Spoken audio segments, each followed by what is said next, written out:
ആർഎസ്എസിന്റെ നേതൃത്വത്തിൽ ഇന്ന് വൈകിട്ട് കാസർഗോഡ് ഹിന്ദു സമാജോത്സവം. ഉത്തർപ്രദേശ് മുഖ്യമന്ത്രി യോഗി ആദിത്യനാഥ് പങ്കെടുക്കും. ഉത്തരേന്ത്യൻ രീതിയിൽ കേരളത്തിലും തീവ്ര ഹിന്ദുവികാരം ആളിക്കത്തിച്ച പാർട്ടി വളർത്തുകയാണ് പരിപാടിയുടെ ലക്ഷ്യം. വരുന്ന ലോക്സഭാ തെരഞ്ഞെടുപ്പ് മുന്നിൽ കണ്ടാണ് ആർഎസ്എസിന്റെ നേതൃത്വത്തിൽ ഹിന്ദു സമാജോത്സവ് സംഘടിപ്പിക്കുന്നത്. കേരളത്തിലും കർണാടകയിലും ബിജെപിയുടെ വളർച്ച ലക്ഷ്യമിട്ടാണ് പരിപാടി.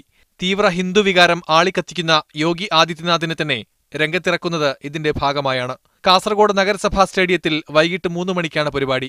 വൈകിട്ട് 6 മണിക്ക് മുൻപായി പരിപാടി അവസാനിപ്പിക്കണമെന്ന് സംഘാടകർക്ക് പോലീസ് നിർദ്ദേശം നൽകിയിട്ടുണ്ട്. വിഭാഗീയത വളർത്തുന്ന രീതിയിലുള്ള പോസ്റ്ററുകളും ബാനറുകളുമാണ് സമാജോത്സവത്തിന്റെ പ്രചാരണത്തിനായി സംഘാടകർ സ്ഥാപിച്ചിരിക്കുന്നത്. ഇത്തരം പോസ്റ്ററുകൾക്കെതിരെ പോലീസിൽ പരാതി നൽകിയിട്ടുണ്ട്. ഹിന്ദു സമാജോത്സവിന്റെ പശ്ചാത്തലത്തിൽ പോലീസ് സുരക്ഷ ശക്തമാക്കി. കൂടുതൽ പോലീസ് സേനയെ നഗരത്തിലും പരിസരങ്ങളിലുമായി വിന്യസിച്ചിട്ടുണ്ട്.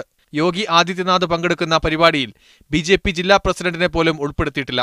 പരിപാടിയിൽ നേതാക്കളെ ഉൾപ്പെടുത്താത്തതിൽ ബിജെപി സംസ്ഥാന നേതാക്കൾക്കടക്കം പ്രതിഷേധമുണ്ട്. ആർഎസ്എസിന്റെ മംഗളൂരു ജില്ലാ ഘടകത്തിന്റെ നേതൃത്വത്തിലാണ് പരിപാടി നടക്കുന്നത്.